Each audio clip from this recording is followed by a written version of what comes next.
هل تصدقن أنني استطعت أن أطيل شعري بمقدار 5 سنتيمترات خلال أسبوع واحد فقط؟ نعم، أسبوع واحد فقط، ومن دون استخدام أي زيوت باهظة الثمن أو مستحضرات يصعب شراؤها. وفي هذا الفيديو سأشارك معكم كل التفاصيل. كيف بدأت هذا التحدي؟ ما هو الروتين اليومي الذي اتبعته؟ كيف حفزت بصيلات شعري على النمو؟ وما هي الوصفة الطبيعية التي كانت المفتاح الحقيقي لهذه النتيجة؟ الفقرة الأولى: لماذا لا ينمو الشعر بسرعة؟ دعونا نبدأ من الأساس. ما هي الأسباب التي تجعل الشعر لا ينمو كما نتمنى؟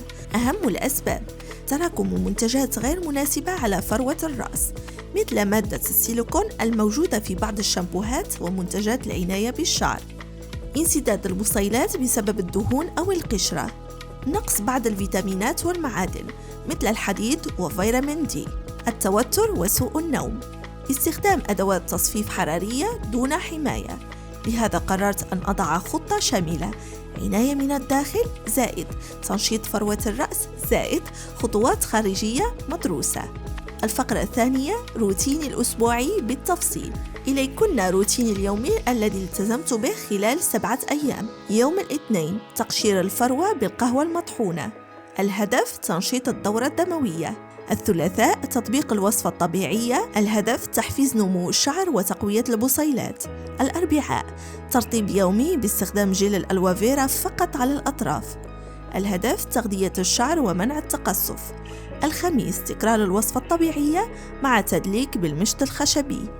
الهدف: تعزيز الفعالية وتنشيط فروة الرأس. الجمعة: غسل الشعر بشامبو خفيف خالي من السلفات وبلسم. الهدف: تنظيف الفروة بلطف دون إزالة الزيوت المفيدة.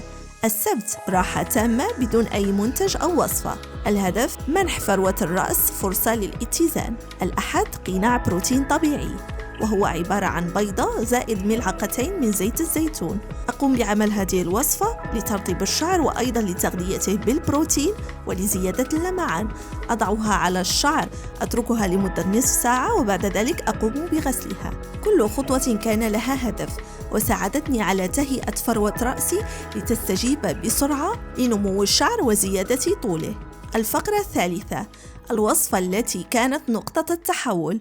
والآن وصلنا إلى الفقرة التي وعدتكم بها في أول الفيديو، الوصفة الطبيعية الفعالة التي استخدمتها 3 مرات خلال الأسبوع وكانت السبب المباشر في تسريع نمو شعري. المكونات: ماء البصل ملعقتين كبيرتين. ماء البصل يحتوي على الكبريت الذي يعزز إنتاج الكولاجين، يفتح الدورة الدموية في فروة الرأس، يخفف الالتهاب ويمنع التساقط.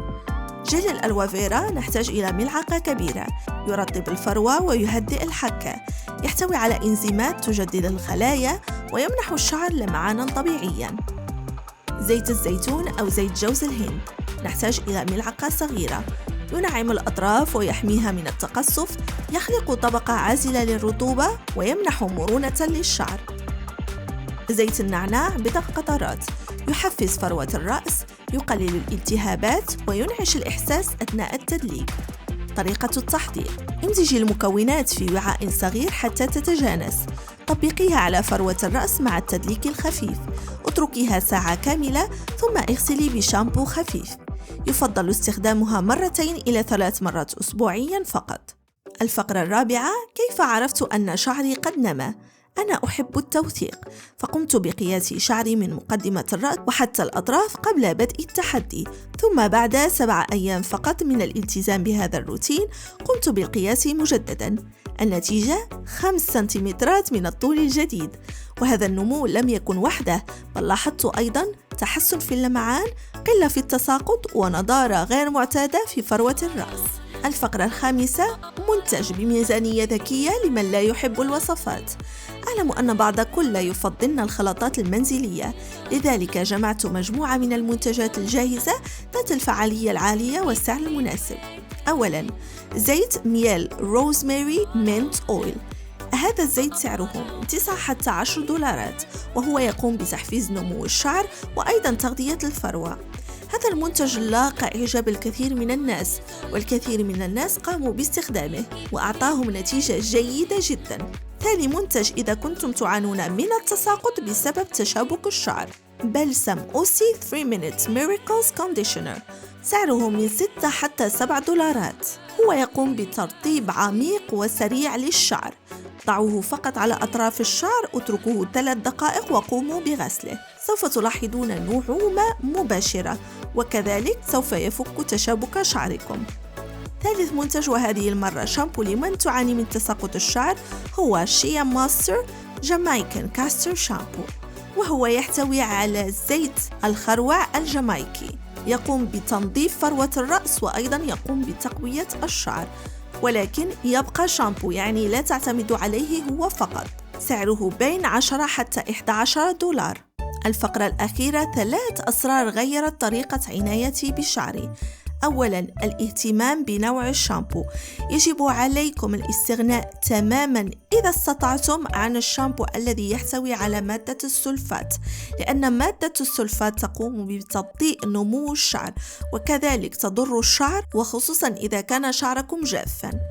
من الأفضل استخدام شامبوهات خالية من السلفات وشامبوهات خالية من مادة السيليكون، لأن مادة السيليكون يجب عليكم استخدامها فقط في المناسبات. هي نعم تمنح رطوبة رائعة للشعر، لكن في نفس الوقت تتراكم على فروة الشعر وتكون طبقة عازلة تجعل شعركم لا يستفيد من أي زيت وأي وصفة كانت، حتى لو كان الزيت غالي جدا أو السيروم غالي أو الوصفة كانت مفيدة جدا، فهو لا يستفيد منها أبدا. تأكدوا من عمل ديتوكس لفروة شعركم والتخلص من الشامبوهات التي تحتوي على مادة السيليكون على الأقل لمدة شهر قبل تطبيق هذه الوصفات، وهذه الخطوة مهمة جدا قمت بعملها قبل أن أبدأ هذا الروتين.